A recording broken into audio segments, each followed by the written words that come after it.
Hello guys, it's LT or Soul, and today I just want to talk about a topic I've been thinking about for a while, and I know I'm like years late to talk about something like this, but it's just been something that I want to talk about.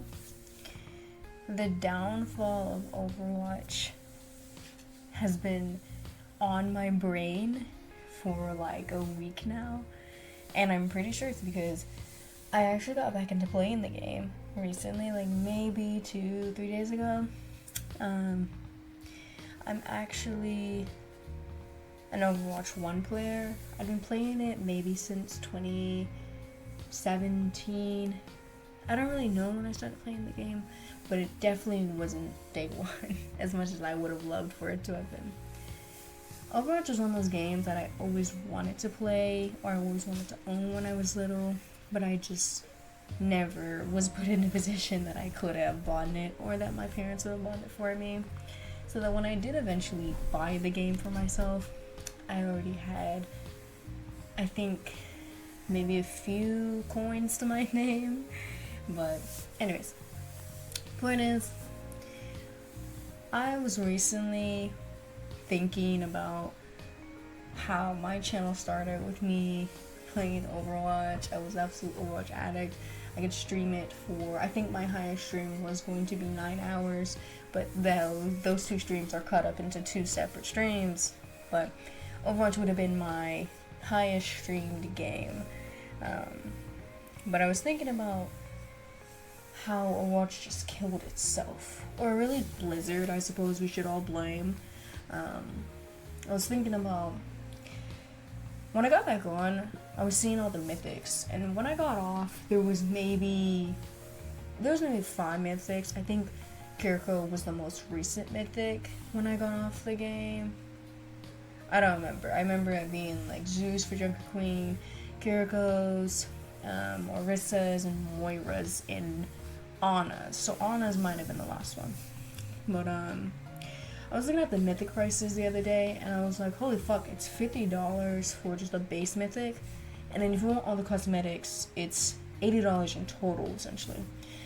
And I've never been one to play Valorant until recently of last year, 2025, and comparing the cosmetics, I'm like, holy fuck, Overwatch just stole the whole flow.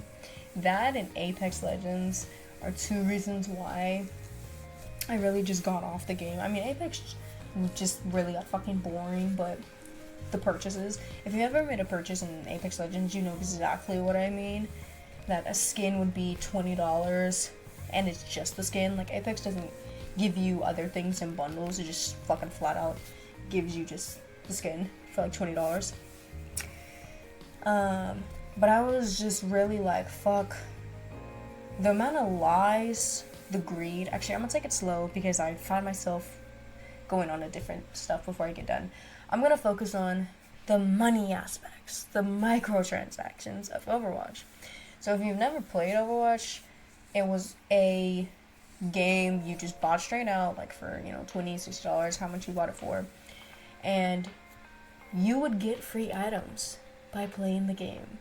You'd level up, you'd get loot boxes. It was a completely free-to-play experience after you bought the game. The only purchase you ever had to make was buying the fucking game. And wow, how far we have come from just normal games like that. But towards the end of Overwatch 1, entering Overwatch 2, it became nothing but microtransactions. They even deleted loot boxes altogether, which recently I did see they brought them back, but they definitely are not the same, and they are less rewarding. There's basically no point to get a fucking loot box in that game now.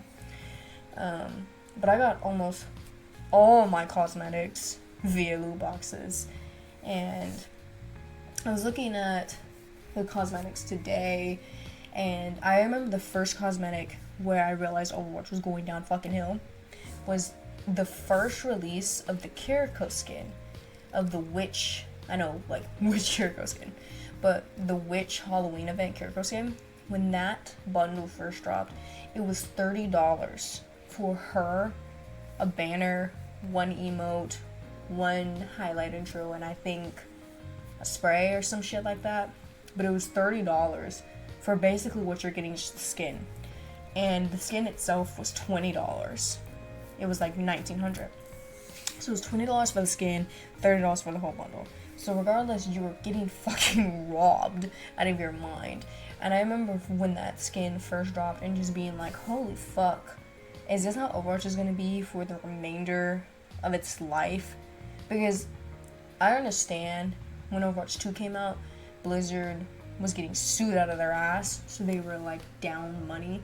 But I don't excuse the fucking microtransactions. I think in the beginning we were all just like, oh, you know, let's help out Blizzard, I feel bad, I love Overwatch so much, I'll spend money. But it really took a fucking left turn, and now I feel like we didn't boycott them enough, and they can just do that now, because now the average skin in the shop is $25 fucking dollars, basically 30. Anyways, so microtransactions are the first step I want to talk about that just fucking killed it, because now it's just nothing but $20, $30, $40, $60 skins that I'm just like, holy shit, I don't know where we possibly went wrong, but alright. But the main aspect that I feel murdered the game, outside of its greed, is its gameplay switching. Overwatch was a 6v6 PvP style game, PvP shooter style game, and with the coming of Overwatch 2, because Overwatch 2 promised a lot of things, and I'm going to get into that. Like, it promised PvE, it promised different modes, different, the 5v5 aspect. They made a lot of promises that they definitely didn't keep, which really blew. But the switch from 6v6 to 5v5 was fucking game changing. It was terrible. It was game murdering terrible. And there's probably some people that definitely disagree with me out there. But like, if you enjoy 5v5, like for real, if you're like, no bro, I love 5v5, sorry, my voice is itching. My sinuses have been acting up like crazy. Anyways, if you enjoy 5v5, you know, to each his fucking own, but dude, snap out of it. 5v5 broke that fucking game. Absolutely killed it. Just, people couldn't rely on the one tank. DPSs didn't know what to do. Healers were the most played class when Overwatch 2 came out, because no one wanted to take on that role of being a tank. And this is coming from a tank main. I'm a D.Va main, I'm a Tracer main, and a Kiriko main. Or I was when Overwatch 2 came out, but I'm a Mercy main, a Tracer main, and a D.Va main. But I did play a lot of Kiriko when she came out, so she became like my fourth main. But anyways, I also do make Genji. Anyways, my mains are not important. Point is, when Overwatch 2 came out, they just flipped the whole fucking switch. Everybody was playing 5v5. The tanks couldn't handle their jobs. It was impossible to play with one tank, because if that tank wasn't good enough, they would just sell, they would buckle. The healers were the only ones doing their jobs, and the DPSs felt so confused by this concept of one tank. And personally, the playstyle was just so shitty and just unreliable and unbalanced that it was just something that shattered the community, and everybody just stopped playing it. I remember a time where so many Overwatch players that I would watch, like streamers who literally got paid to play this game, were quitting their jobs essentially and moving on, like, hey, I'm gonna do other games, because this shit is becoming so unplayable. And another thing is, I really felt like they gave up on the game, Blizzard specifically.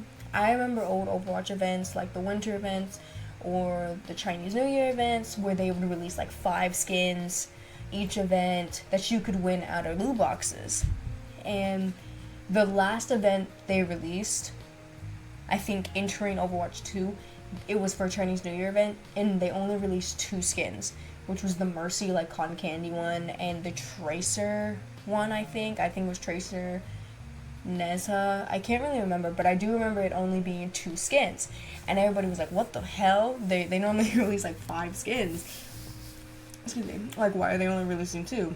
And I feel like that should have just been the biggest, like, hey, we aren't going to get anything. Like, currently they're on the winter event. From me logging back on, they're on the winter event. And there are 5 new skins, I guess I should say.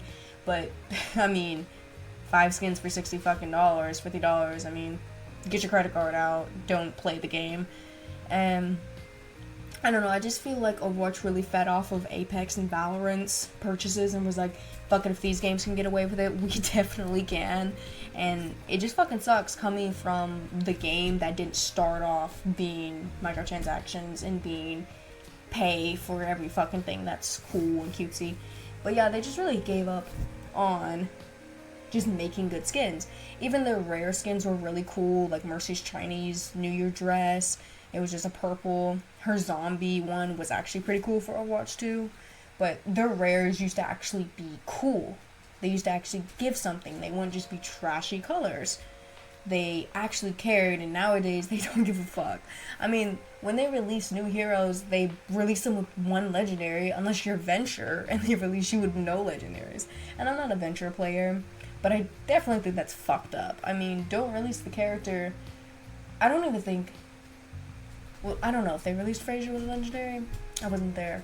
The point is, I remember when a new character would drop, they would drop 4 legendaries, 4 purples, and like 4 blues.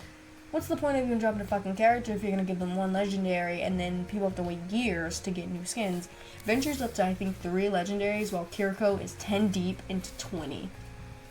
And don't get me wrong, I like me some good Kiriko gameplay. She's cool, she's great. Her and Juno, you know, pretty fun. They're good. Pause when I don't feel like playing Mercy, but holy shit, 20 skins in is absurd. And sorry, I'm gonna plug this back in. Yeah, I just think it's fucking lunacy. I think it's crazy, and I don't think it makes sense at all, especially because when, I don't know, I guess it's just don't hold old standards to new, different games, I guess. Overwatch 2 just feels so unworldly different.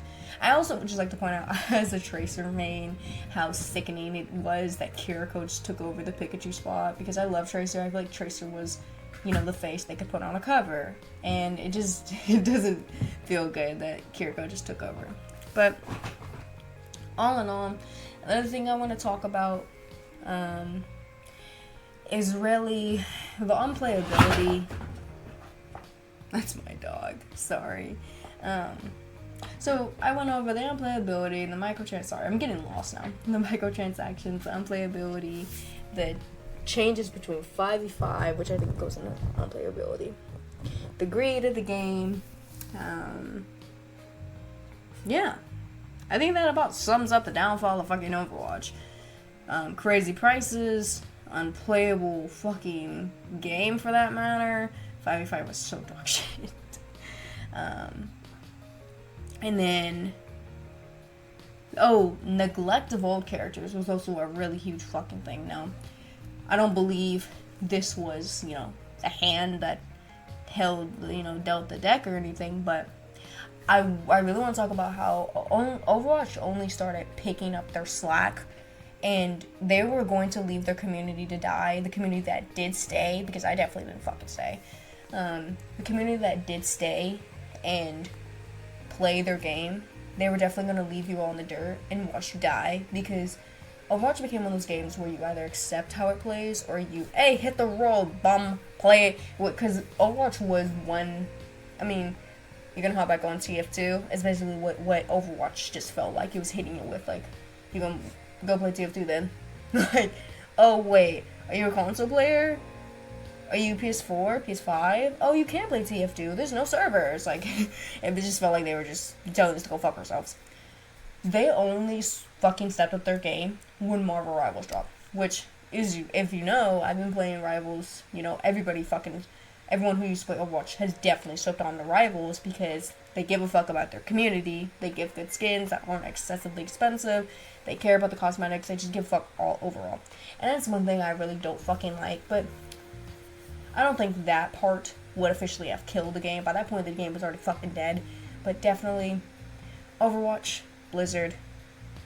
The fucked up truth is, you would continue to let your last remaining audience and players sink before you ever changed. But once there was competition that came around the corner to say, hey, we can do this bigger and better, and then still your community, you grew up. But that's all I'm going to say for now. Thank you all for watching. Hope you all enjoyed. I'll see you on the next one.